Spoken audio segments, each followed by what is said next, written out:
Ever wondered how outlaws survived in the brutal Middle Ages? Could you last a single day being hunted by the sheriff's men? Number 9. Stealth and concealment. Have you ever tried to hide from someone in the woods? Multiply that challenge by 1,000 when you're a medieval outlaw with a price on your head. Medieval outlaws mastered the art of invisibility long before it became a video game skill. The forests of medieval England, particularly the legendary Sherwood Forest and Barnstill, provided perfect hiding spots for those branded outside the law. These weren't just any forests, they were ancient, dense woodlands with canopies so thick that sunlight barely penetrated to the forest floor. Robin Hood, perhaps the most famous outlaw of all time, allegedly used Sherwood Forest as his base of operations. The historical reality of these forests was quite different from the romanticized versions in stories. They were dark, dangerous places filled with wild animals, bogs, and natural hazards. Navigating them required intimate knowledge that only came with years of experience. Outlaws developed an uncanny ability to move silently through underbrush, leaving no trail for pursuers to follow. They learned to identify natural hiding spots, hollow trees, caves, dense thickets, and marshes that could swallow a man whole but keep him breathing if he knew the secret paths. The medieval judicial system was particularly harsh on outlaws. When a person was declared an outlaw, they were essentially considered outside the law, caput lupinum, or wolf's head, meaning they could be killed by anyone without legal consequence. This made stealth not just a skill, but a necessity for survival. Outlaws developed sophisticated methods of concealment, from burying their belongings in waterproof sacks to constructing hidden shelters that blended perfectly with the surrounding environment. Many outlaws became masters of disguise, another crucial aspect of stealth. They might pose as pilgrims, merchants, or beggars when venturing into towns for supplies. Some even dressed as women or elderly people to avoid recognition. Historical records show cases of outlaws who survived for decades by constantly changing their appearance and moving between different regions. The Fallville gang, who terrorized Leicestershire in the 1320s and 1330s, would often split up after commissions and blend back into society, sometimes even holding positions in local government while secretly continuing their criminal activities. Number 8. Archery and combat skills. Could you hit a moving target from 100 paces using a crude wooden bow? Medieval outlaws could. Archery wasn't just a talent showcased in ballads, it was a survival necessity in the outlaws' arsenal. The longbow, standing as tall as a man and requiring years to master, became synonymous with the English outlaw. These weren't the precision-engineered weapons we think of today. A medieval longbow required immense upper body strength to draw. Historians estimate a pull force of 80 to 150 pounds, compared to modern recreational bows that typically require 30 to 70 pounds. Archaeological evidence from excavated battlefields has revealed the devastating power of these weapons. Arrowheads found embedded in skeletons from the Battle of Toten, 1461, show the catastrophic damage these projectiles could inflict, penetrating chain mail and even plate armor at close ranges. For outlaws, mastery of the bow provided both defense and dinner. Poaching, the illegal hunting of the king's deer, was often what landed men in outlaw status in the first place. The harsh forest laws of medieval England reserved hunting rights for nobility, making the taking of a single deer punishable by mutilation or death. But archery was just one facet of combat skills needed for survival. Close quarters fighting was inevitable for anyone living outside the law. Medieval outlaws typically carried a variety of weapons: daggers, short swords, quarterstaffs, and axes. The quarterstaff, a humble wooden pole about 6 feet long, was particularly associated with outlaws. Cheap to make, easily disguised as a walking stick, and devastatingly effective in trained hands, the quarterstaff could disarm or disable armored opponents without necessarily killing them, an important consideration when every death at your hands added to your notoriety. Historical records of actual outlaw fights paint a much grimmer picture than the bloodless duels in Robin Hood tales. The Coatral gang, active in the Peak District in the 1320s and 1330s, was known for brutal efficiency in combat, often ambushing travelers in narrow passes where their victims had no room to maneuver. Medieval court records describe outlaws skilled enough to take on multiple opponents, using terrain and surprise to their advantage. Some outlaws were former soldiers, bringing battlefield experience to their new criminal careers. After the 100 Years' War, many unemployed veterans turned to outlawry, unable to reintegrate into peaceful society after years of combat. Number 7. Wilderness survival. What would you eat if you couldn't show your face in a market? How would you survive winter without a proper shelter? Medieval outlaws faced these challenges daily. The romantic notion of merry men feasting on roasted venison every night falls apart under historical scrutiny. While poaching certainly provided meat, it was risky and seasonal. Real outlaws relied on a diverse diet of foraged foods, nuts, berries, mushrooms, roots, and wild herbs. They became experts at identifying edible plants and avoided the numerous poisonous lookalikes that could bring a quick end to their freedom. Water sources were crucial knowledge, not just for drinking, but as landmarks and emergency escape routes. Outlaws memorized every spring, stream, and pond in their territory. They learned which water was safe to drink and which might carry diseases or be watched by authorities. During harsh winters when food became scarce, outlaws often had to risk approaching farms or villages to steal supplies. Some forged mutually beneficial relationships with local peasants, offering protection or a share of their spoils in exchange for occasional shelter and food. Shelter construction was another critical skill. Archaeological evidence suggests outlaws built a variety of temporary and semi-permanent structures. These weren't the elaborate tree houses from children's stories, but practical shelters made from available materials. Lean-tos covered with branches and leaves, simple huts with earthen floors, or natural caves improved with basic amenities. In the coldest months, staying warm became the primary concern. Outlaws developed techniques for building fires that produced minimal smoke, crucial for avoiding detection. They constructed shelters partially underground to retain heat and used natural materials like moss and leaves for insulation. Disease and injury presented perhaps the greatest threats to outlaw survival. Without access to proper medical care, outlaws developed rudimentary but effective first aid skills. They used wild herbs with medicinal properties, yarrow to stop bleeding, willow bark for pain, garlic to prevent infection. Some outlaw bands included individuals with more advanced medical knowledge, former barber surgeons or monastery-educated men who had fallen from grace. The Falville brothers, for instance, counted among their associates a former monk who likely provided medical assistance when needed. Number 6. Navigation and tracking. Could you find your way through miles of unmarked forest without a compass or map? For medieval outlaws, getting lost meant getting caught. Navigation in medieval England wasn't aided by modern tools. There were no compasses in common use, no detailed maps, and certainly no GPS. Outlaws developed an intimate understanding of natural navigation methods that modern people have largely forgotten.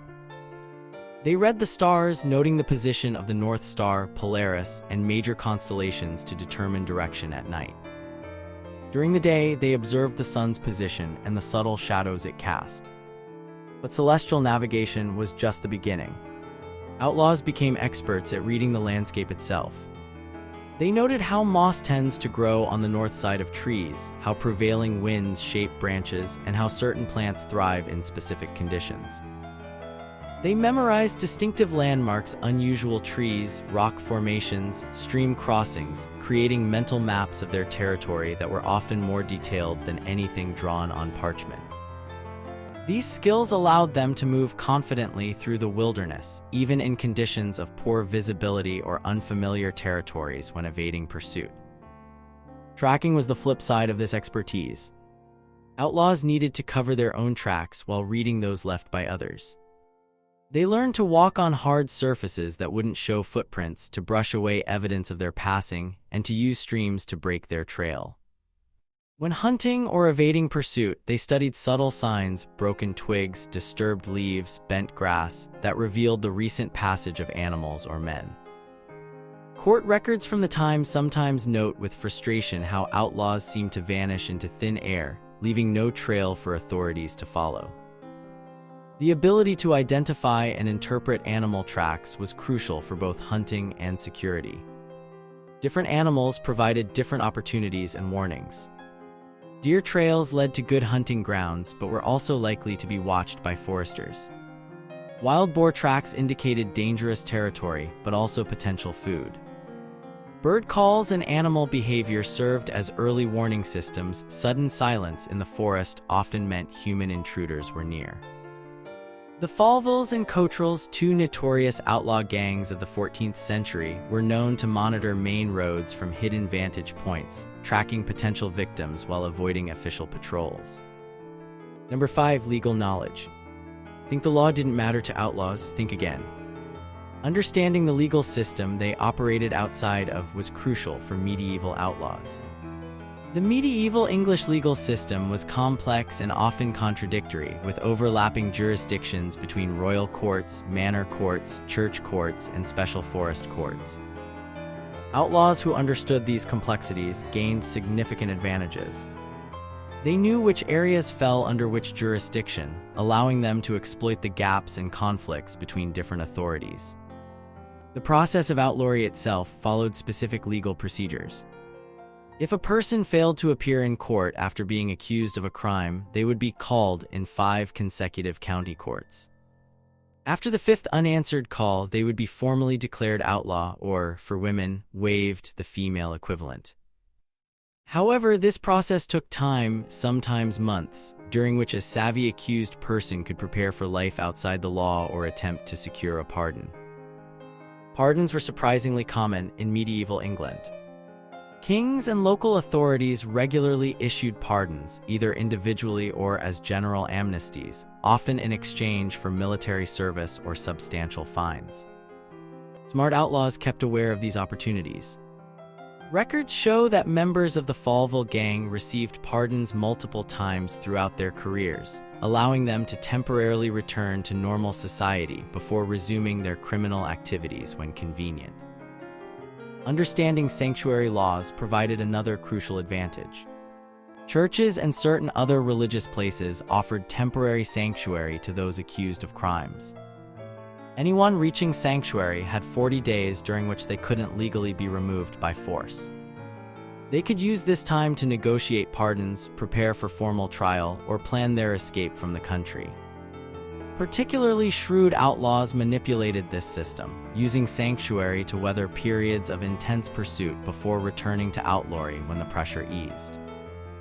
Court records reveal that some outlaws possessed remarkable legal literacy. They knew which crimes carried which penalties, which offenses might be pardoned more easily, and which accusations were most likely to stick. The Cottrell gang, active in Derbyshire in the early 14th century, included members who had previously served as tax collectors and local officials, bringing insider knowledge of legal systems to their criminal enterprise.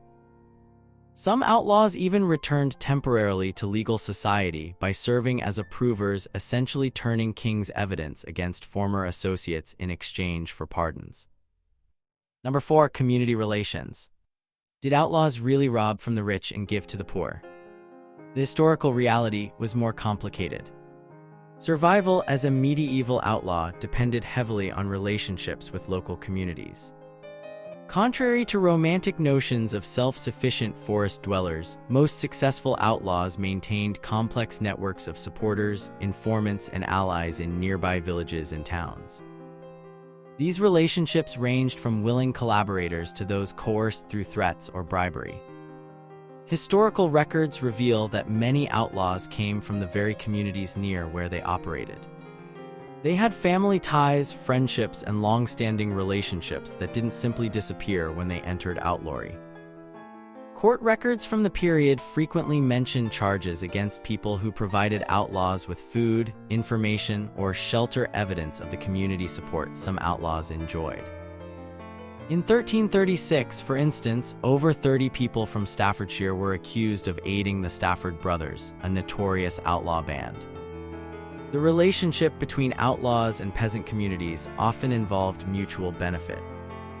Outlaws might offer protection from other criminals or corrupt officials, share the spoils of their activities, or provide services unavailable through legal channels. In return, villagers might warn of approaching authorities, provide food and supplies, or offer temporary shelter during harsh weather. The historical Adam Bell, an outlaw of northern England celebrated in ballads, allegedly maintained such arrangements with several villages in Sherwood Forest. Relations with local elites were equally important. Surprisingly, some outlaws operated with the tacit approval of local lords and knights who found them useful for settling scores against rivals or conducting activities they couldn't be officially associated with. The Cottrell gang worked for the Earl of Lancaster at various points, essentially functioning as deniable assets for one of the most powerful men in England. Similarly, the Falville brothers enjoyed protection from certain noble families who benefited from their services. Outlaws also developed relationships with professionals whose services they needed: blacksmiths who could repair weapons, millers who could grind grain without asking questions, and merchants willing to fence stolen goods. Court records sometimes mention these accomplices, such as the London goldsmith John of Newnham, who was accused in 1336 of receiving stolen goods from the Cotterell gang. These professional connections allowed outlaws to convert stolen valuables into usable currency and acquire necessary supplies without exposing themselves in open markets.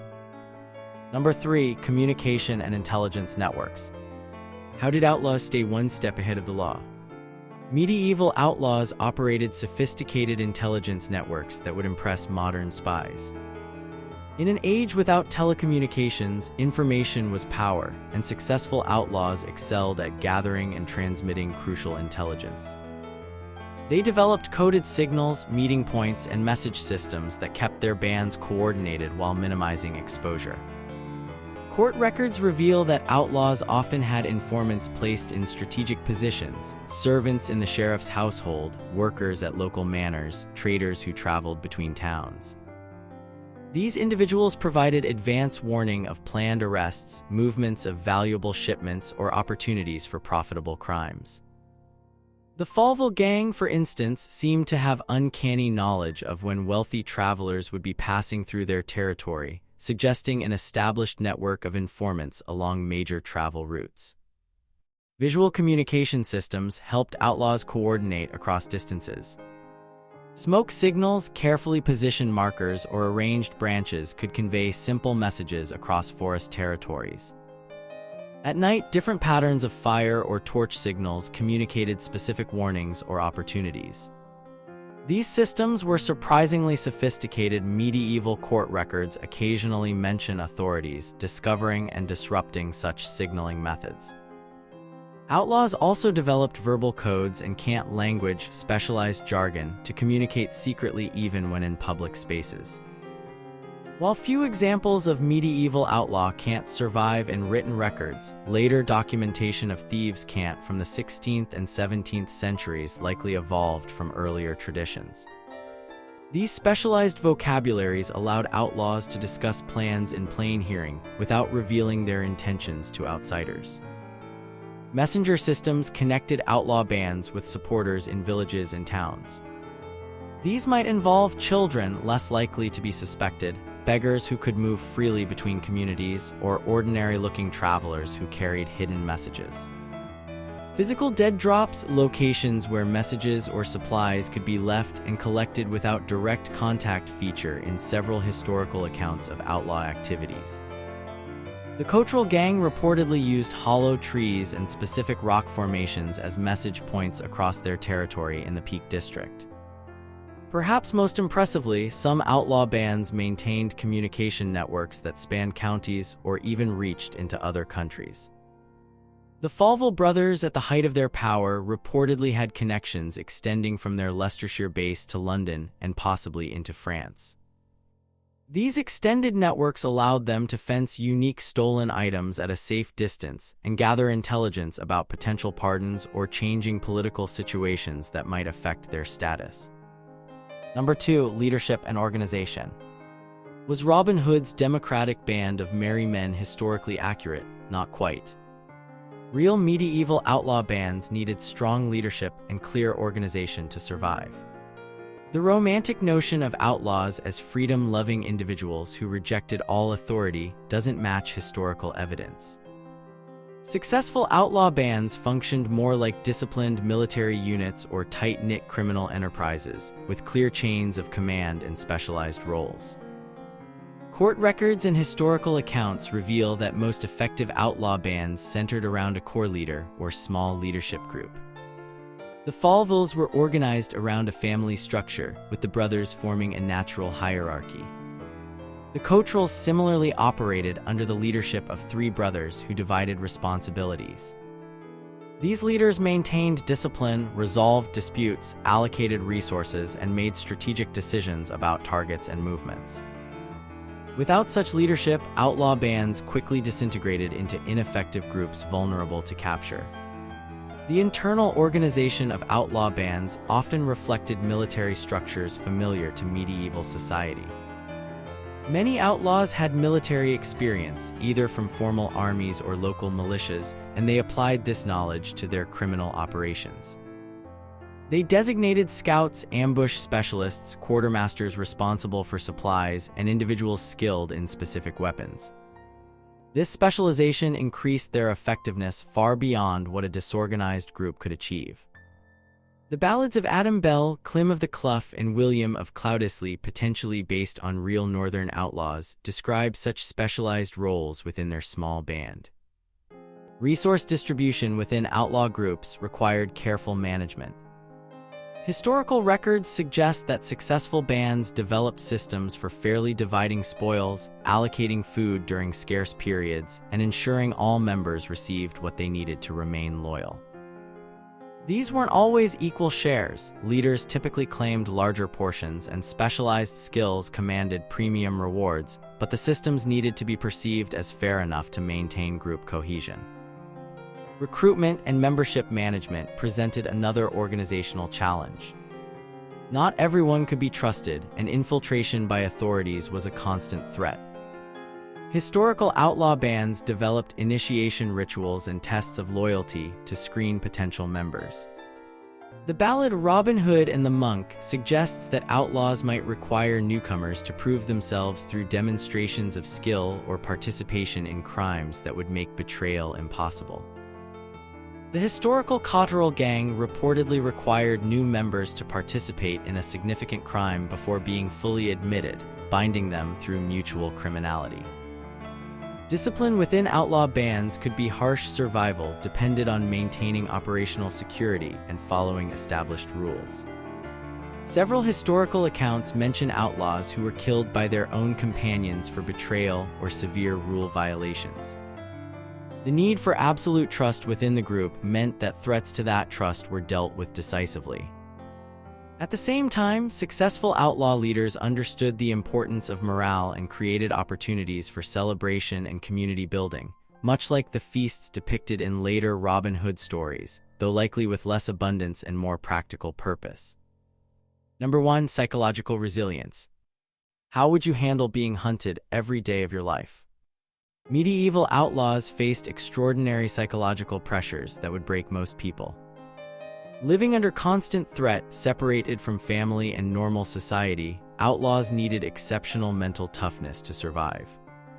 The psychological realities of outlaw life rarely appear in romanticized tales, but historical evidence suggests this may have been their most crucial survival skill. Isolation took a severe toll on outlaws. Humans are social creatures, and the severance from normal community bonds created profound challenges. Historical records occasionally mention outlaws who surrendered or took extreme risks simply to see family members again. The psychological burden of separation from loved ones drove some to depression and reckless behavior. Those who survived long-term outlawry developed coping mechanisms, creating substitute family structures within their bands, maintaining secret communications with real family, or developing spiritual practices that provided emotional comfort. The constant vigilance required of outlaws created another psychological challenge. Contemporary accounts describe how hunted men developed habits that modern psychologists would recognize as hypervigilance, constantly scanning for threats, startling at small noises, and struggling to truly rest. This state of alertness, while necessary for survival, exacted a heavy psychological price. Long-term stress of this nature likely led to what we would now recognize as post-traumatic stress responses. The few outlaws who left written records or confessions sometimes described nightmares, flashbacks, and persistent fear states consistent with trauma responses. Identity crisis represented another psychological challenge. When society declared someone outlaw literally outside the law, it conducted ceremonies essentially declaring them dead to the community. This civil death stripped away the social identity that helped define medieval persons. Successful outlaws had to reconstruct their sense of self and find meaning in their new circumstances. Some embraced new identities as rebels against unjust authority. Others maintained their previous self-concept by insisting on the injustice of their outlawry. The psychological comfort of group identity explains why so many outlaws banded together rather than operating alone, despite the increased visibility of larger groups. Religious concerns added another layer of psychological pressure. In deeply religious medieval society, being declared outside the protection of law often carried spiritual implications. Some outlaws feared eternal damnation, believing their outlaw status reflected divine as well as human judgment. Others developed alternative religious frameworks that justified their actions, seeing themselves as instruments of divine justice against corrupt authorities or developing personal devotional practices outside institutional religion. Archaeological evidence from sites associated with outlaws occasionally reveals religious items, crude crosses, prayer beads, or saint medallions, suggesting ongoing spiritual concerns among those living outside society. Perhaps most remarkable was the psychological adaptation to living with constant mortal threat. Medieval outlaws faced death daily, not just the abstract mortality all humans confront, but immediate, violent death at the hands of authorities or bounty hunters. This awareness required exceptional psychological compartmentalization. Historical accounts suggest successful outlaws developed gallows humor, fatalistic outlooks, or intense focus on immediate survival that prevented them from being paralyzed by fear. The famous last words attributed to various captured outlaws, often defiant or darkly humorous, suggest psychological mechanisms for facing their ultimate capture with dignity intact. Could you master these skills if your life depended on it? Would you even want to try?